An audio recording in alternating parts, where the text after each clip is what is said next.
Bonjour et bienvenue à ce webinaire sur les tarifs point vert. Aujourd'hui, on va parler des principes de base, la méthode de calcul et les évolutions. Je suis ici avec Mathias Mathès qui va vous en dire tout. Mais juste avant de commencer les choses pratiques pour aujourd'hui, si vous avez des questions, vous pouvez les mettre dans le chat. Moi, je vais les rassembler, les combiner où c'est possible et je reviens tout à fait à la fin pour en discuter ensemble. Donc, je vous souhaite un bon apprentissage et un bon webinaire. À tout à l'heure. Merci Valérie. Donc, bienvenue à mon tour de vous souhaiter la bienvenue pour ce webinaire donc sur les tarifs points verts. Donc, l'agenda pour aujourd'hui, nous allons parcourir les principes de base avec quelques définitions, les différentes étapes de méthode de calcul. Effectivement, le calcul du point vert est un modèle assez complexe. On va essayer de voir avec vous les différentes étapes que comporte ce calcul. Nous allons voir également les évolutions, avec les évolutions entre le tarif point vert 2025 par rapport au tarif point vert 2024. Et comme Valérie vient de le dire, on va également faire une session de questions-réponses. Donc, n'hésitez pas à donner vos questions dans le chat. Alors, commençons directement par les principes de base. Alors, le tarif point vert, c'est quoi la définition? C'est la contribution payée par les membres pour financer le circuit de collecte, de tri et de recyclage des emballages ménagers dans le but d'atteindre nos objectifs et obligations. Il y a des objectifs de pourcentage de recyclage, mais aussi on doit respecter nos obligations de l'agrément qui est un peu, qui définit nos obligations en termes de gestion d'emballage ménager. Donc, le tarif point vert sert à financer le circuit, donc ce n'est pas une taxe, il n'y a pas de rétribution, mais on parle bien de financement du circuit. Ces principes de base sont approuvés par le conseil d'administration de FOSS+. C'est une méthode de calcul qui se fait également annuellement, et donc de manière annuelle, le conseil d'administration de FOSS+ approuve les points verts. Alors, le point vert est aussi basé sur des prévisions budgétaires. On ne parle pas d'un calcul point vert, on ne parle pas sur les chiffres réels, mais plutôt sur base de prévisions. C'est ce qu'on va voir dans le slide suivant. Donc, ça se base donc sur le principe, se base donc sur le processus budgétaire. Le processus budgétaire se fait au mois de mai chez nous. Et dès que le processus budgétaire est clôturé, nous pouvons commencer à mettre en place le calcul du point vert qui se fait juste après le processus budgétaire, donc au mois de juin.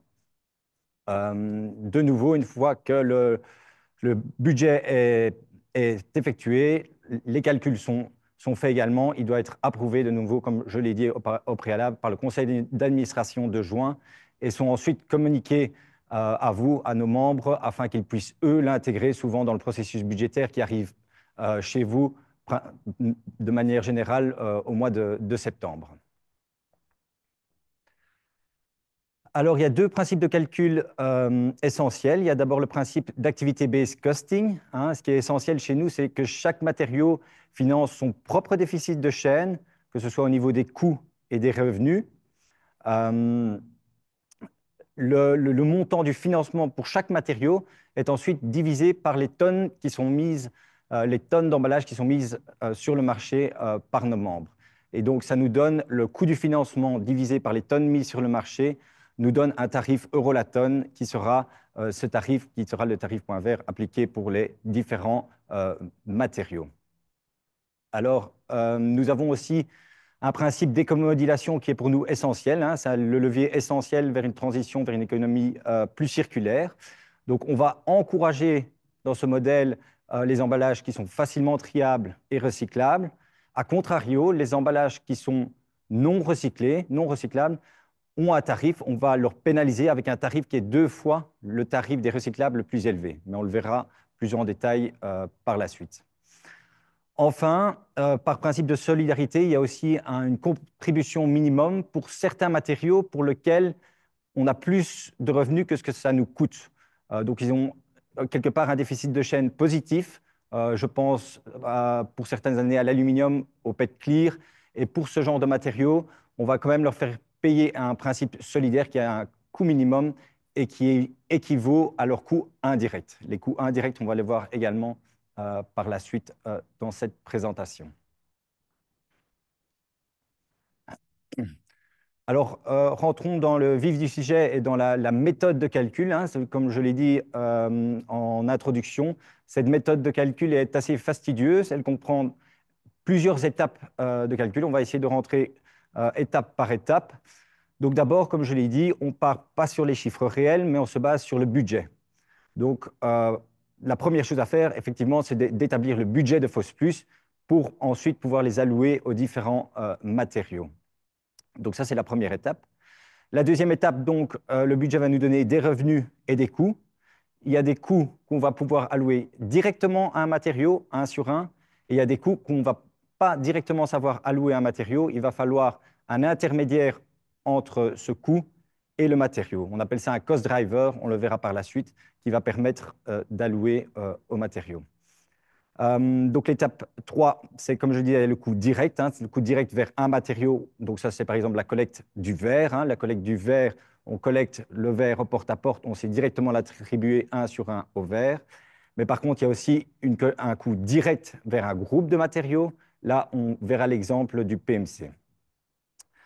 On verra également les principes d'écomodulation, les allocations des tonnages mis sur le marché, hein, qui est notre dénominateur. Une fois qu'on a un montant de financement, on va les diviser par les tonnes mises sur le marché de chaque matériau et qui va nous permettre d'avoir la granularité des catégories points verts, donc les 14 catégories, on va dire, plastique, PMC, la catégorie verre, papier, carton, les déchets spéciaux ménagers et les non recyclables. Alors, premièrement, la définition du budget de FOSS+, on peut le voir en rouge sur ce slide. Il représente un coût de fonctionnement de 355 millions d'euros. Ça englobe vraiment tous les coûts de FOSS+, que ce soit la collecte, le tri, mais aussi les frais généraux, les coûts marketing, les coûts de contrôle qualité.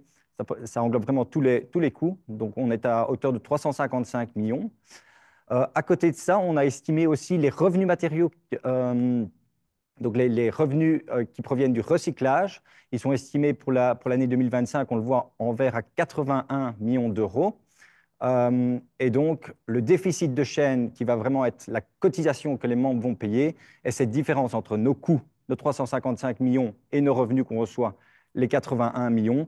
Ça nous donne un déficit de chaîne qu'il va falloir financer par les membres de 274 millions pour l'année 2025.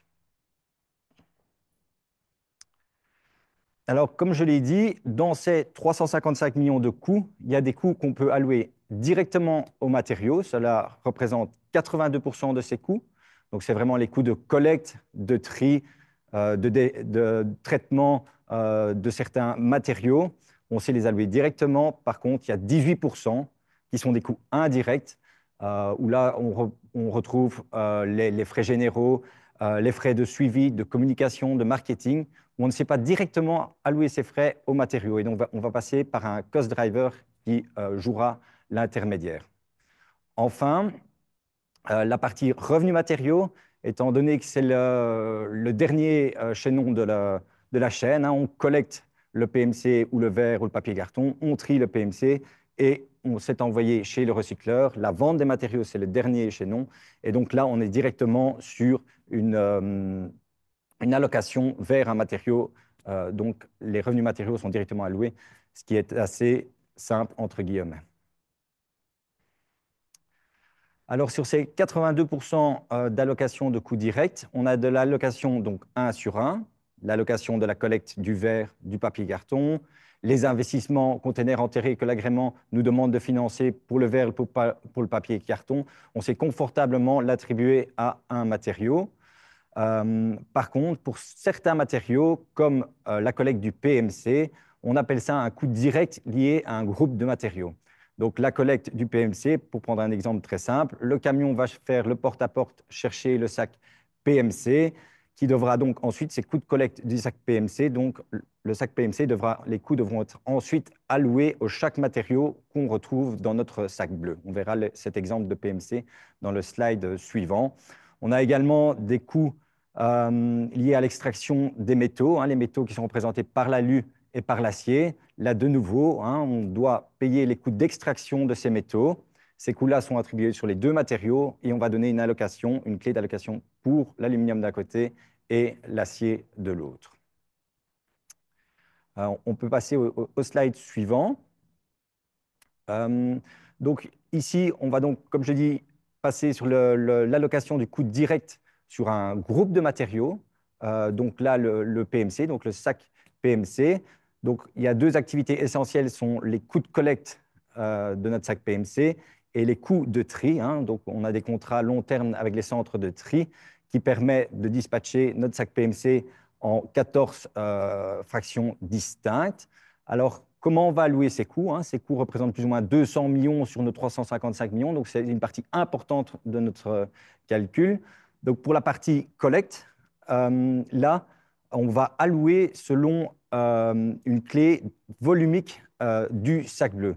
Donc, dans notre sac bleu, on retrouve du PET Clear en jaune pour 20%, on retrouve du PE Film d'un côté en vert pour autant de pourcents, et cette clé d'allocation va permettre de redistribuer les coûts en fonction donc de la présence volumique dans le sac bleu. On parle de présence volumique dans le sac bleu, la présence volumique compressée, parce qu'on estime que pour ces coûts de collecte, c'est lors du transport que les coûts de collecte s'effectuent, et donc dans le camion, les sacs bleus sont compressés, et donc c'est pourquoi on utilise une clé d'allocation, donc de clé volumique compressée. Concernant le tri, là, nous travaillons avec un organe indépendant pour éviter les conflits d'intérêts. Forcément, on a des contrats long terme avec des centres de tri. Et donc, pour allouer les différentes fractions et les coûts de l'activité de tri aux différentes fractions PMC, donc nous sommes épaulés par un bureau d'experts, un bureau d'experts indépendant, qui va attribuer les coûts de tri en fonction de l'utilisation des équipements et des frais de ressources humaines dans les centres de tri. Donc, typiquement, une bande passante qui est utilisée pour les bouteilles en PET transparent ou pour les bouteilles en PET bleu, le coût d'investissement de cette bande passante va être attribué à cette fraction. Donc, on essaye d'allouer le plus possible à la fraction liée. Donc, c'est comme cela qu'on va attribuer les coûts de collecte du PMC et du tri du PMC. Comme je dis, ça couvre une bonne partie de nos coûts de manière générale chez FOSSplus. La cinquième étape, c'est l'allocation des coûts indirects. Donc là, on a parlé des coûts directement allouables à un matériau. Là, on parle vraiment de la partie indirecte. Comme je l'ai dit, on doit passer par un cost driver pour allouer ces coûts. Ces coûts, je pense aux frais marketing, je pense aux frais généraux. Donc, le cost driver qu'on va définir, il est défini par des experts en interne. Il doit être mesurable, objectivable et prédéfini. Donc, on va voir l'exemple des frais de suivi. Donc, FOSSplus doit financer les frais de suivi des intercommunales. C'est une indemnisation, donc c'est régi par l'agrément, c'est une indemnisation forfaitaire qu'on doit donner aux intercommunales pour les frais administratifs de frais de suivi pour l'approbation de bons de livraison, pour l'approbation des tarifs que les intercommunales doivent approuver dans notre système MyFost. Donc, cette indemnisation forfaitaire, ça représente 4 à 5 millions qui est financé par nous. On doit le réattribuer via un cost driver. Et le cost driver qu'on a trouvé, enfin qu'on a défini pour ce coût indirect, c'est d'une part l'approbation des tarifs dans le système. Nos systèmes data permettent de savoir sur quel genre de matériaux les tarifs ont été approuvés, mais aussi l'approbation des bons de livraison. Donc là, on a deux cost drivers pour définir vers quels matériaux vont être alloués donc, ces coûts indirects. Dans un second temps, on a su donc allouer ces frais de suivi vers le papier carton, vers la fraction du verre, vers le PMC ou vers les déchets spéciaux ménagers. Dans un deuxième temps, le PMC va être réattribué vers les différentes fractions en suivant la clé de collecte et de tri qu'on a vue précédemment. Donc ici, effectivement, c'est pour illustrer l'exemple dont je viens de parler. Donc là, on parle vraiment des frais de suivi, où on peut voir effectivement la grosse partie de ces frais de suivi est attribuée aux matériaux PMC, 60%, et les autres parts sont attribuées au papier carton, au verre et aux déchets spéciaux ménagers, via donc ce cost driver, donc que ce soit le nombre de bons de livraison approuvés ou le nombre de modifications de tarifs approuvés également dans notre système MyFost. Alors, la sixième étape, qui est une étape importante dans la méthode de calcul, c'est le principe d'éco-modulation. Donc, comme je l'ai dit en introduction, on encourage toujours plus les emballages facilement triables, facilement recyclables. A contrario, on a un tarif aussi pour les non recyclables, hein, donc les emballages ménagers pour lesquels, pour l'instant, nous n'avons pas de solution de recyclage. Ceux-ci vont payer un tarif qui équivaut à 2 fois le tarif le plus élevé des matériaux recyclables, qui est aujourd'hui les autres films. Tout ça pour inciter à arriver aux 100% d'emballage recyclable, qui est notre objectif européen pour 2030. On a aussi un principe d'éco-modulation sur le tarif minimum, donc un tarif solidaire. Donc pour certains matériaux qui ont un déficit de chaîne, comme je l'ai dit, positif, hein, donc l'aluminium, le PET clair, certaines années, ceux-ci vont devoir donc payer un tarif minimum qui équivaut à leur coût indirect. Donc leur coût indirect, où on retrouve les frais généraux, les frais marketing, et on les fait participer à ces coûts pour ces matériaux. Forcément, quand on applique ces deux principes d'éco-modulation, on va avoir un surplus de contributions financières. Hein, donc les non recyclables n'ont pas payé ce qu'ils devraient, mais ont payé 2 fois plus que le tarif le plus recyclable. Ça va nous dégager un surplus financier par rapport au déficit financier, le déficit de la chaîne de FOSPLUS. Avec ce surplus, on va le réattribuer en accordant une réduction aux matériaux les plus recyclés, par rapport au target de l'accord interrégional des emballages. Hein, donc pour le verre, le papier carton, l'acier, les boissons à carton, c'est 90%. Pour l'aluminium, c'est 75%. Pour les plastiques, c'est 65%. Et donc, les matériaux qui sont au-dessus de ces seuils, on va attribuer via un prorata un bonus à ces matériaux qui est une réduction dans leurs tarifs. Alors, ces 6 premières étapes ont permis de donner un financement sur chaque matériau. Hein. Donc, on a, par exemple, pour l'aluminium, 20 millions de déficit de chaîne. Pour le pétlir, on a 30 millions. Pour l'acier, donc chacun a son déficit de chaîne qui est défini pour chaque matériau. Qu'est-ce qu'on va faire ensuite, une fois qu'on a défini et qu'on a balayé les différents coûts et revenus? Nous devons diviser ce coût de financement par les tonnes d'emballage mis sur le marché par les producteurs et par type de matériaux. Comment on va estimer ces tonnes mises sur le marché? Alors, comme j'ai dit, on est en processus budgétaire, on est au mois de mai. Donc, on va prendre premièrement les déclarations qui sont rentrées, les dernières déclarations de l'année précédente qui sont rentrées de février, qui va nous permettre de nous donner une première tendance. On va également avoir de l'expertise sur les terrains. Quels sont les prochains chiffres qui arrivent dans les matériaux? Quels matériaux vont se tourner vers les réutilisables et autres? Ces tendances vont permettre d'ajuster nos estimations pour les tonnes mises sur le marché. Enfin, on a aussi des études externes qui nous permettent de nous aider, de connaître les tendances de marché actuelles, savoir si la consommation de certains types de matériaux est en hausse ou est en baisse. Et on va prendre ces 3 facteurs pour estimer au mieux les estimations des tonnes mises sur le marché par matériau.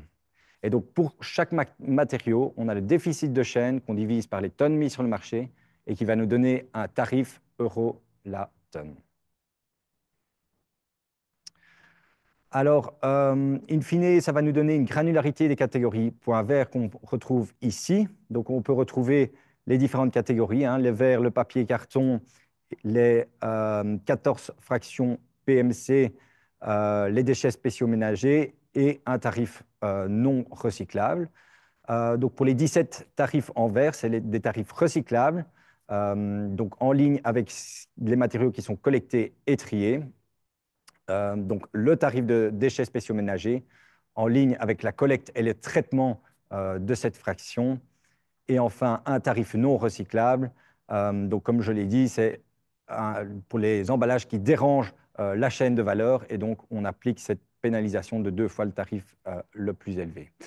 On voit apparaître en 2025 par rapport à 2024 un nouveau tarif sur les PET-opaques barquettes, qui est un nouveau flux qu'on arrive à recycler via notre activité de surtri du résidu. Donc, dans notre centre de tri, cette fraction arrive en tout dernier lieu, donc dans le résidu qui est la dernière chaîne de nos centres de tri. Et dans ce résidu, on retrouve les PET barquettes opaques qu'on arrive, via l'activité de surtri, à les rechercher pour augmenter nos taux de recyclage.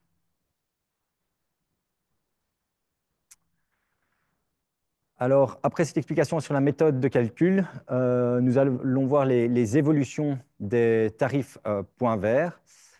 Donc, premièrement, une évolution entre l'année 2025 et 2024.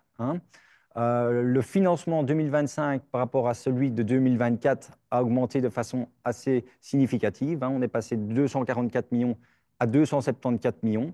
Plusieurs facteurs expliquent cela, donc cette augmentation budgétaire.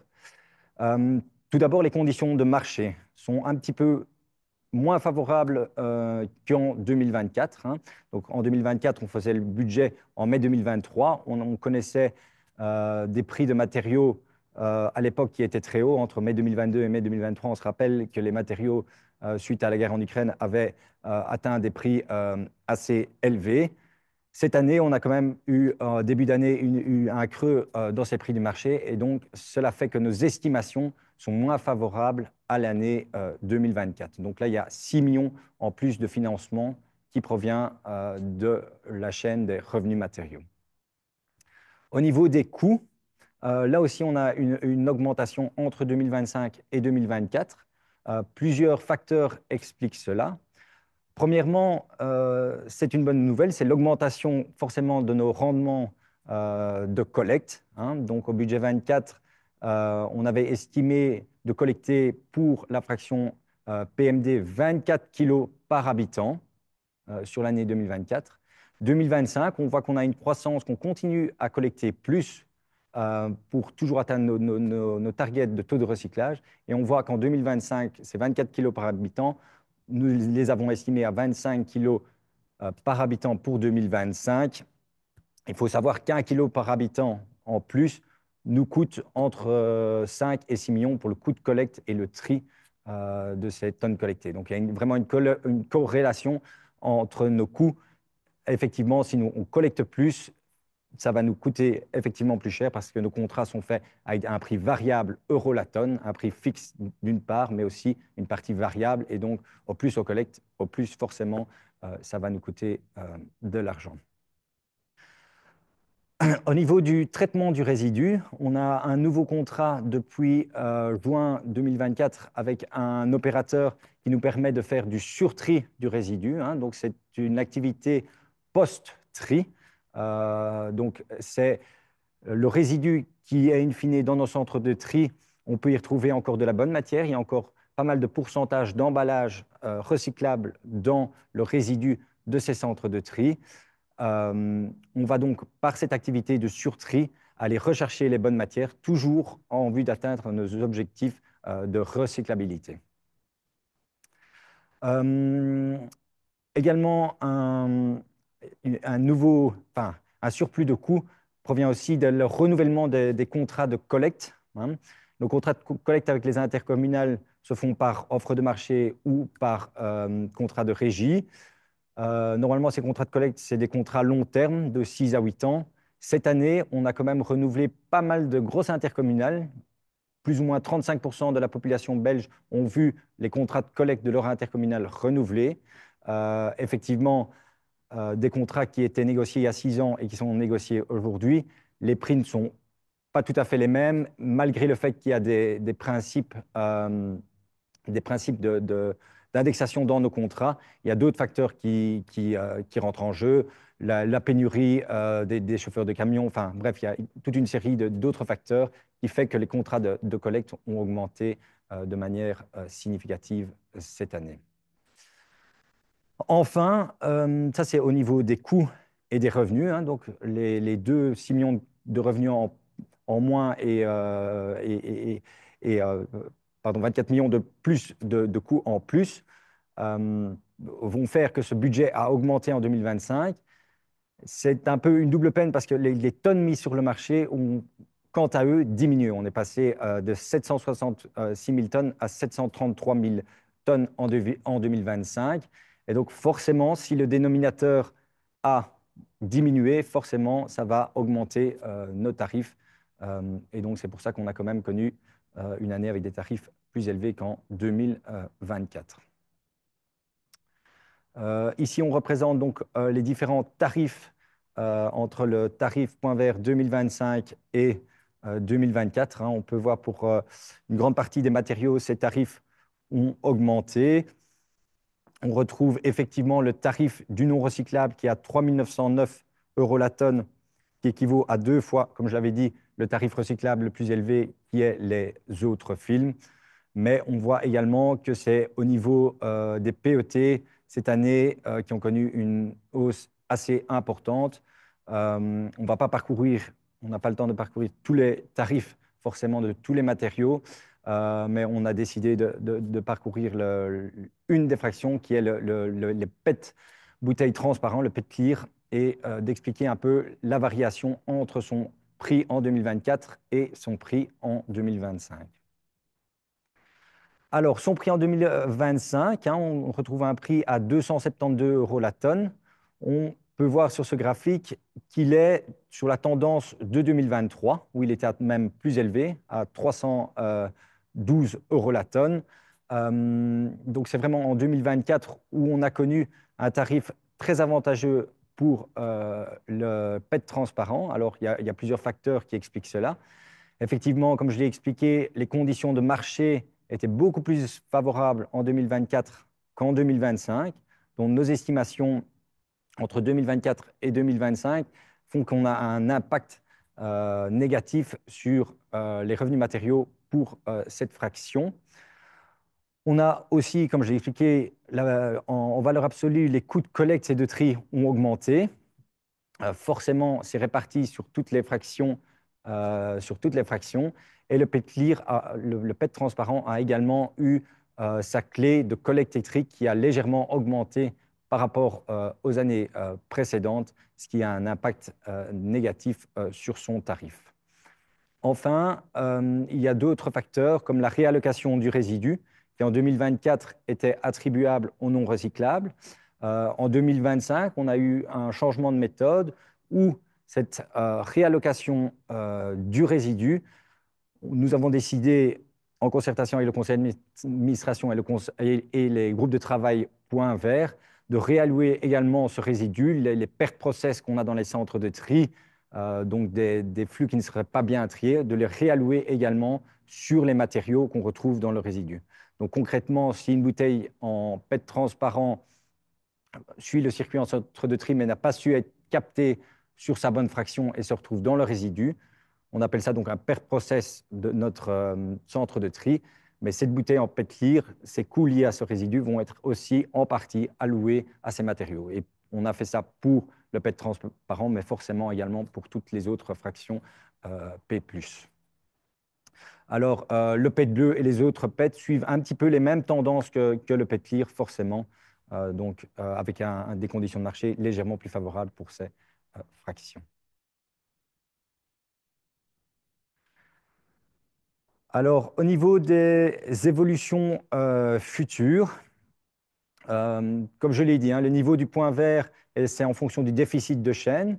Forcément, si on veut toujours atteindre nos targets de recyclabilité, on va devoir collecter plus. Et comme on sait, nos contrats sont directement liés aux tonnes qu'on va collecter en plus. Et forcément, donc, à ce niveau-là, on sait que les coûts et probablement que les tarifs point vert vont augmenter.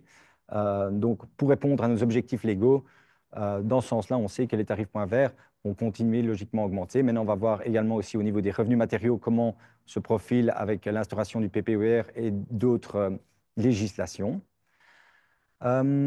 Évolution du nombre de catégories points verts en fonction du nombre de fractions de recyclage. On pourrait être ouvert à ouvrir des nouvelles catégories en fonction non pas de la sortie du centre de tri, mais au niveau du recyclage. Je pense aux APET, les PET barquettes APET et multipet. Pour ces barquettes, il y a un prix de recyclage qui pourrait être différent. Pour chez le recycleur, les monopètes et multipets ne sont pas vendus au même tarif et on pourrait connaître un tarif différent entre ces différents matériaux en fonction donc, du tarif de recyclage. On pourrait faire une distinction. Mais voilà, tout ça est toujours en cours de discussion. Impact forcément du PPWR. Bon, c'est toujours la rectification du texte n'est pas encore signée, enfin, va être ici, on l'espère, début 2025 va arriver. Cela va forcément avoir des impacts sur notre modèle de calcul des points verts. On sait qu'ils sont en train de travailler sur un recycling performance grade en fonction du pourcentage de recyclage, de recyclabilité de nos emballages, avec des grades qui vont de 70 à 90%. Et on sait que dans le texte, il va falloir mettre en place un principe d'éco-modulation de l'emballage pris entièrement, pas séparément qu'on connaît pour l'instant, donc la bouteille en PET où pour l'instant on a le bouchon en PP, la bouteille en PET et l'étiquette en papier par exemple. On va devoir prendre maintenant l'emballage unique. Donc tout ça, ce sont des challenges qui nous attendent. On va devoir, des groupes de travail sont occupés à travailler là-dessus, mais il va falloir au niveau des déclarations aussi avoir les datas en amont qui vont nous permettre de calculer le plus possible et avoir ce principe d'éco-modulation qui devrait probablement arriver. Enfin, une incitation financière pour le contenu recyclé, le recycling content des emballages. On sait que ça arrive aussi. Les États membres ne sont pas obligés, dans la dernière version de PPER, à les mettre dans leur loi des États membres, mais ça pourrait être aussi donner une incitation financière aux matériaux avec un recycling content plus élevé. Mais tout ça, comme je dis, est encore en cours de discussion. Voilà, merci beaucoup. Nous allons donc passer aux questions. Merci. Merci beaucoup, Mathias. C'était très intéressant et on a reçu pas mal de questions dans le chat. Donc, ce qui veut dire que vous avez aussi apprécié tout ce qu'on vous a raconté. Donc, juste pour être clair, on va combiner certaines questions, on va en traiter certains ensemble. Si après vous avez encore une question spécifique, vous pouvez toujours le poser via members@fosplus.be ou votre account manager dédié. Sur la code QR sur l'écran, vous atterrissez directement dans un document récapitulatif sur les tarifs points verts et tout ce que ça implique. Et en plus, on va vous envoyer le replay, le recording de ce webinaire pour pouvoir regarder à nouveau tous les détails et vous plonger dans le sujet. Mais donc, revenons aux questions.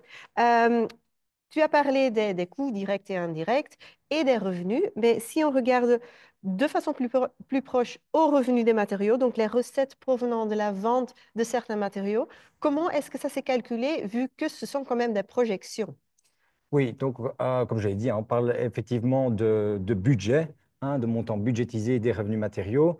Notre méthode pour estimer que nous estimons pour l'instant la plus efficace, c'est une vue historique pour estimer le futur, mais c'est de regarder en arrière sur les 72 derniers mois et de manière dégressive, on va attribuer, donc on va prendre les prix des matériaux, par exemple, sur les 72 derniers mois, donc les 12 derniers mois, on va prendre pour 40% les prix du marché, puis les 12 mois précédents, 30%, et de manière dégressive, on va prendre ces prix du marché, qui va nous permettre par matériau de connaître un prix.